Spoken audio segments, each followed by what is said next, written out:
ಹುಜೂರ್ ಅಕ್ರಮ್ ಸಲ್ಲಲ್ಲಾಹು ಅಲೈಹಿ ವಸಲ್ಲಂ ಒಂದು ದಿನ ಮದೀನದಲ್ಲಿ ಹೋಗ್ತಾ ಇದ್ದಾರೆ. ಹೋಗುವಾಗ ಹಜರತ್ ಬಿಲಾಲ್ ರದಿಯಲ್ಲಾಹು ಅನ್ಹು ಅಜಾನ್ ಕೊಡ್ತಾರೆ. ಹಜರತ್ ಬಿಲಾಲ್ ರದಿಯಲ್ಲಾಹು ಅನ್ಹು ಅವರು ಅಜಾನ್ ಕೊಡುವಾಗ ಅಲ್ಲಿ ಗ್ರೌಂಡಿನಲ್ಲಿ ಯಾರೋ ಮತ್ತೊಬ್ಬರು ಅಜಾನ್ ಕೊಡ್ಲಿಕ್ಕೆ ಶುರು ಮಾಡಿದರು. ಗ್ರೌಂಡಿನಲ್ಲಿ ಆಗಿದ್ದಾರೆ ಕೆಲವರು. ಅಜಾನ್ ಕೇಳಿದಾಗ ಅದೇ ರೀತಿಯಲ್ಲಿ ಅಜಾನ್ ಕೊಡ್ಲಿಕ್ಕೆ ಶುರು ಮಾಡಿದರು.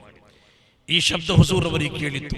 ತುಂಬಾ ಒಳ್ಳೆ ಶಬ್ದ, ಒಳ್ಳೆ ಶಬ್ದದಲ್ಲಿ ಅಜಾನ್ ಕೊಡೋದು ಕೇಳಿದಾಗ ಹುಜೂರ್ ಸಲ್ಲಲ್ಲಾಹು ಅಲೈಹಿ ವಸಲ್ಲಂ ಅವರು ಏನ್ ಮಾಡಿದರು, ಅಲ್ಲಿ ಕರೆದರು. ಯಾರನ್ನು? ಅಲಿ ರದಿಯಲ್ಲಾಹು ಅನ್ಹು ಅವರನ್ನು ಮತ್ತು ಜುಬೈರ್ ರದಿಯಲ್ಲಾಹು ಅನ್ಹು ಅವರನ್ನು ಕರೆದು ಹೇಳ್ತಾರೆ, ಆ ಗ್ರೌಂಡ್ ಅಲ್ಲಿ ಯಾರು ಅಜಾನ್ ಕೊಡ್ತಾ ಇದ್ದಾರೆ ಕರೀರವರನ್ನು ಅಂತ ಹೇಳಿದರು. ಅವ್ರನ್ನ ಕರ್ಕೊಂಡು ಬನ್ನಿ ಅಂತ ಹೇಳಿದ್ರು. ಜುಬೈರ್ ರದಿಯಲ್ಲಾಹು ಮತ್ತು ಅಲಿ ರದಿಯಲ್ಲಾಹು ಅನ್ಹು ಓಡಿದ್ರು ಅವ್ರನ್ನ ಕರ್ಕೊಂಡು ಬರಲಿಕ್ಕೆ. ಇವರನ್ನು ಕಂಡಾಗ ಅಜಾನ್ ಕೊಟ್ಟವರು ಓಡ್ಲಿಕ್ಕೆ ಶುರು ಮಾಡಿದರು. ಅವರೊಂದು ಗುಂಪಾಗಿ ನಿಂತು ಆಟ ಆಡ್ತಿದ್ರು ಹುಡುಗರು, ಯುವಕರು. ಅವರು ಓಡ್ಲಿಕ್ಕೆ ಶುರು ಮಾಡಿದರು. ಆದರೆ ಹೋಗಿದ್ದು ಅಲಿ ರದಿಯಲ್ಲಾಹು ಅನ್ಹು ಅವ್ರು ಬಿಡ್ತಾರ? ಅಲಿ ರದಿಯಲ್ಲಾಹು ಅನ್ಹು ಅಂತ ಹೇಳಿ ನಿಮ್ಗೆ ಗೊತ್ತಿಲ್ವಾ? ಖೈಬರ್ ಎಂಬ ಯುದ್ಧದಲ್ಲಿ ಅಲ್ಲಿ ಒಂದು ದೊಡ್ಡದಾದ ಒಂದು ಅರಮನೆಯ ಬಾಗಿಲಿತ್ತು. ಅರಮನೆಯ ಬಾಗಿಲು 100 ಮಂದಿ ಎತ್ತಿದ್ರು ಕೂಡ ಅದನ್ನು ಎತ್ತಲಿಕ್ಕೆ ಸಾಧ್ಯ ಇಲ್ಲ, ಅಷ್ಟು ದೊಡ್ಡ ಅರಮನೆಯ ಬಾಗಿಲದು. ಶತ್ರುಗಳು ಬರುವಾಗ ಮಹಾನರಾದ ಅಲಿ ರದಿಯಲ್ಲಾಹು ಅನ್ಹು ಆ ಬಾಗಿಲು ಒಂದೇ ಕೈಯಲ್ಲಿ ಹಿಡಿದು ದೊಕ್ಕಿದ್ರು. ಎಲ್ಲರೂ ಕೂಡ ಅದರ ಅಡ್ಡಿಯಲ್ಲಿ ಬಿದ್ದರು. ಚರಿತ್ರೆಯಲ್ಲಿ ಕಾಣ್ತಾ ಇದೆ. ಅಷ್ಟು ದೊಡ್ಡ ಶಕ್ತಿಶಾಲಿ, ಅಷ್ಟು ದೊಡ್ಡ ಶಕ್ತಿಶಾಲಿ.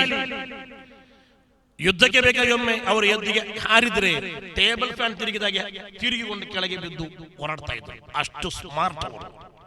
ಓಡಿ ಹೋಗಿ ಅವ್ರು ನಡ್ಕೊಂಡು ಬಂದ್ರು. ಎಲ್ಲಿಗೆ ಓಡ್ತಾ ಇದ್ದೀರಿ? ಹುಜೂರ್ ಅವರು ಕರೀತಾ ಇದ್ದಾರೆ. ಅಲ್ಲಿ ಕರ್ಕೊಂಡು ಬಂದ್ರು. ಹುಜೂರ್ ಸಲ್ಲಲ್ಲಾಹು ಅಲೈಹಿ ವಸಲ್ಲಂ ಅವರ ಮುಂದೆ ನಿಂತರು. ಹುಜೂರ್ ಸಲ್ಲಲ್ಲಾಹು ಅಲೈಹಿ ವಸಲ್ಲಂ ಕೇಳ್ತಾರೆ, ನಿಮ್ಮಲ್ಲಿ ಯಾರೋ ಒಬ್ರು ಅಜಾನ್ ಕೊಟ್ರಲ್ಲ, ಯಾರದು? ಇಲ್ಲ ಹೇಳ್ತಾರೆ, ಇಲ್ಲ ನಾನಲ್ಲ. ಯಾರು ಕೂಡ ಹೇಳ್ತಾರೆ, ಎಲ್ಲರೂ ಕೂಡ ನಾನಲ್ಲ. ಹುಜೂರ್ ಸಲ್ಲಲ್ಲಾಹು ಅಲೈಹಿ ವಸಲ್ಲಂ ಯಾರು ಕೂಡ ಒಪ್ಪಿಕೊಳ್ಳಲ್ವಾ? ಒಬ್ಬೊಬ್ಬರು ಅಜಾನ್ ಕೊಡಿ ಅಂತ ಹೇಳಿದ್ರು. ಶಬ್ದ ನನ್ಗೆ ಗೊತ್ತಾಗ್ತಾ ಇಲ್ಲ. ಒಬ್ಬೊಬ್ಬರು ಅಜಾನ್ ಕೊಡಿ, ನೀ ಕೊಡು.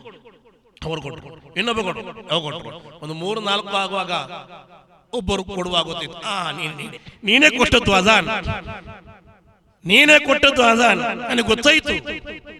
ನಂತರ ಹೇಳ್ತಾರೆ ಹುಜೂರ್ ಅವರು, ಸೂಪರ್ ಆಗಿದೆ ನನ್ನ ಸೌಂಡ್ ಎಂದು ಹೇಳಿ ಅಬೂ ಮಹಜೂರ ಎಂದು ಕರೆಯಲ್ಪಡುವ ಹುಡುಗದು ಅವರ ತಲೆಯ ಮೇಲೆ ಕೈ ಇಟ್ಟುಕೊಂಡು ಹೇಳ್ತಾರೆ, ಅಲ್ಲಾಹುಮ್ಮ ಬಾರಿಕ್ ಫೀ, ಅಲ್ಲಾಹು ನಿನಗೆ ಬರಕತ್ ಮಾಡಲಿ, ಅಲ್ಲಾಹು ನಿನಗೆ ಹಿದಾಯತ್ ಕೊಡಲಿ ಎಂದು ದುಆ ಮಾಡಿಬಿಟ್ರು.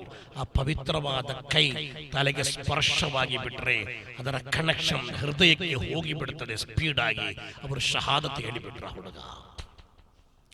ಹುಜೂರ್ ಸಲ್ಲಲ್ಲಾಹು ಅಲೈಹಿ ವಸಲ್ಲಂ ಹೇಳ್ತಾರೆ, ಅಬೂ ಮಹಜೂರ, ನೀನು ಮದೀನಾದಲ್ಲಿ ನಿಲ್ಬೇಕಾಗಿಲ್ಲ, ನೀನು ಮಕ್ಕಕ್ಕೆ ಹೋಗಿ ಮಕ್ಕಾದ ಮಸ್ಜಿದ್ನ ಮುಅಜ್ಜಿನ್ ಇನ್ನು ಮುಂದೆ ನೀನು. ಮದೀನಾದಲ್ಲಿ ಬಿಲಾಲ್, ಮಕ್ಕಾದಲ್ಲಿ ಅಬೂ ಮಹಜೂರ. ಚರಿತ್ರೆಯಲ್ಲಿ ಕಾಣ್ತಾ ಇದೆ, ನಂತರ 300 ವರ್ಷಗಳ ಕಾಲ ಅಬೂ ಮಹಜೂರ ರದಿಯಲ್ಲಾಹು ಅನ್ಹು ರವರ ಕುಟುಂಬ ಪರಂಪರೆಯಾಗಿತ್ತು ಮಕ್ಕಾದ ಮಸ್ಜಿದ್ನ ಮುಅಜ್ಜಿನ್ ಆಗಿದ್ದದ್ದು. ಮೈನ್ ಸ್ಟೋರಿ ಅದೆಲ್ಲ ನಂದು. ಅಬೂ ಮಹಜೂರ ರದಿಯಲ್ಲಾಹು ಅನ್ಹು ಅವರಿಗೆ ದೊಡ್ಡ ಕೂದಲು, ನೆಲಕ್ಕೆ ತಾಗ್ತಾ ಇದ್ದಷ್ಟು ದೊಡ್ಡ ಕೂದಲು. ಅಬೂ ಮಹಜೂರ ದೊಡ್ಡ ಕೂದಲಿತ್ತಲ್ಲ, ನಾವು ಕೂಡ ದೊಡ್ಡ ಕೂದಲಿಡ್ತೇವೆ ಅಂತ ಹೇಳಿಕೊಂಡು ಹುಚ್ಚರಾಗಿ ಕೂದಲಿಡಬಾರ್ದೇನೋ. ಸ್ವಲ್ಪ ಕೂದಲಿಟ್ಟರು ಪರವಾಗಿಲ್ಲ, ಆದ್ರೆ ಚೆನ್ನಾಗಿ ಬಾಚಿಕೊಳ್ಬೇಕು. ಇಲ್ಲಿ ಸ್ವಲ್ಪ ಕಟ್ ಮಾಡಿ, ಇಲ್ಲಿ ಸ್ವಲ್ಪ ಕಟ್ ಮಾಡಿ. ನಾವು ಮೊನ್ನೊಬ್ಬರ ಹತ್ರ ಕೇಳಿದ್ವಿ, ಏನಪ್ಪ ನಿಮ್ಮ ಮನೆಯಲ್ಲಿ ಇಲ್ಲಿ ಕಾಟ ಜಾಸ್ತಿ ಆಗಿದೆಯಾ? ಇಲ್ಲಿ ಸ್ವಲ್ಪ ತಿಂದಿದೆ, ಇಲ್ಲಿ ಸ್ವಲ್ಪ ತಿಂದಿದೆ. ವಿಕೃತವಾಗಿ ಕೆಲವು ಮನುಷ್ಯರಿದ್ದಾರೆ. ಅದು ಮುಸಲ್ಮಾನರ ಲಕ್ಷಣವಲ್ಲ, ಅದಕ್ಕೆ ಇಸ್ಲಾಮಿನಲ್ಲಿ ಅನುಮತಿ ಇಲ್ಲ. ಅಬೂ ಮಹಜೂರ ರದಿಯಲ್ಲಾಹು ಅನ್ಹು ಅವರಿಗೆ ಕೆಳಗೆ ನೆಲಕ್ಕೆ ತಾಗುವಷ್ಟು ಕೂದಲುಗಳಿತ್ತು. ಅದನ್ನೀಗೆ ಮುಂಡಾಸ್ನಂತೆ ಕಟ್ಟಿ ಅದರ ಮೇಲೆ ಅಮಾಮ ಕಟ್ತಾ ಇದ್ರು.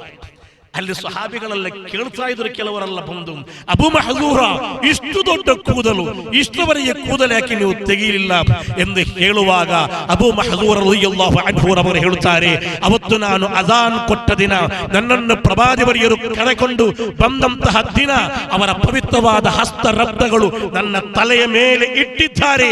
ಪ್ರವಾದಿವರಿಯರ ಪವಿತ್ರವಾದ ಹಸ್ತರತ್ನಗಳು ನನ್ನ ತಲೆಗೆ ತಾಗಿದ ಆ ದಿನದಿಂದ ನನ್ನ ಕೂದಲು ಮುಟ್ಲಿಕ್ಕೆ ನಾನು ಹೋಗಿಲ್ಲ, ಕೂದಲು ತೆಗೆಯಲಿಕ್ಕೆ ನಾನು ಹೋಗಿಲ್ಲ. ಪ್ರವಾದಿವರಿಯರು ಮುಟ್ಟಿದ ಕೂದಲು ಅದು ನಾನು ಹೇಗೆ ತೆಗೆಯಲಿ? ಅಬೂ ಮಹಜೂರ ರದಿಯಲ್ಲಾಹು ಅನ್ಹು ಅವರು ಹೇಳುತ್ತಿದ್ದಾರೆ. ಉಸ್ಮಾನೆ ಗನಿ ರಲಿಯಲ್ಲಾಹು ಅನ್ಹು ಅವರ ಚರಿತ್ರೆಯಲ್ಲಿ ಕಾಣ್ತಾ ಇದೆ. ಅವರು ಹೇಳುತ್ತಾರೆ, ನನ್ನ ಈ ಬಲಕೈ ನಾನು ಹುಜೂರ್ ಸಲ್ಲಲ್ಲಾಹು ಅಲೈಹಿ ವಸಲ್ಲಂ ಅವರ ಕೈಯಲ್ಲಿಟ್ಟು ಬೈಅತ್ ಮಾಡಿದ ಅಂದಿನಿಂದ ನಾನು ಮರಣದ ತನಕ ಈ ಬಲಕೈನಲ್ಲಿ ನನ್ನ ಗುಹಿಯ ಭಾಗವನ್ನು ಮುಟ್ಟಿಲ್ಲ. ಚರಿತ್ರೆಯಲ್ಲಿ ಕಾಣ್ತಾ ಇದೆ, ಹುಜೂರ್ ಸಲ್ಲಲ್ಲಾಹು ಅಲೈಹಿ ವಸಲ್ಲಂ ಅವರ ಮೂಲಕ ಉಸ್ಮಾನೆ ಗನೀರ್ ಅವರು ಬೈಅತ್ ಮಾಡಿ ಸುಮಾರು 47 ವರ್ಷ ಬದುಕಿದರು.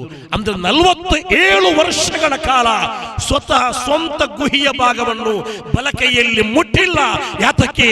ಈ ಕೈ ಮೂಲಕ ಮದೀನಾದ ತಾಜ್ದಾರ್ ಅವರ ಪವಿತ್ರವಾದ ಕೈ ಮೂಲಕ ನಾನು ಬೈಅತ್ ಮಾಡಿದ ಕೈಯಾಗಿದೆ. ಅದಾಗಿದೆ ಹುಜೂರ್ ಸಲ್ಲಲ್ಲಾಹು ಅಲೈಹಿ ವಸಲ್ಲಂ ಇರುವ ಅದಬ್. ಅದಾಗಿದೆ ಹುಜೂರ್ ಸಲ್ಲಲ್ಲಾಹು ಅಲೈಹಿ ವಸಲ್ಲಂ ಅವರನ್ನು ಸ್ವಹಾಬಿಗಳು ಪ್ರೀತಿಸಿದ ಒಂದು ಶೈಲಿ. ಜಗತ್ತಿನಲ್ಲಿ ಯಾವ ಲೀಡರ್ ಅನ್ನು ಕೂಡ ಆ ಲೀಡರ್ನ ಅನುಯಾಯಿಗಳು ಇಷ್ಟೊಂದು ಪ್ರೀತಿಸಿದ್ದು ಇತಿಹಾಸದ ಪುಟಗಳಲ್ಲಿ ಮತ್ತೊಬ್ಬರನ್ನು ತೋರಿಸಲಿಕ್ಕೆ ಸಾಧ್ಯವಿಲ್ಲ.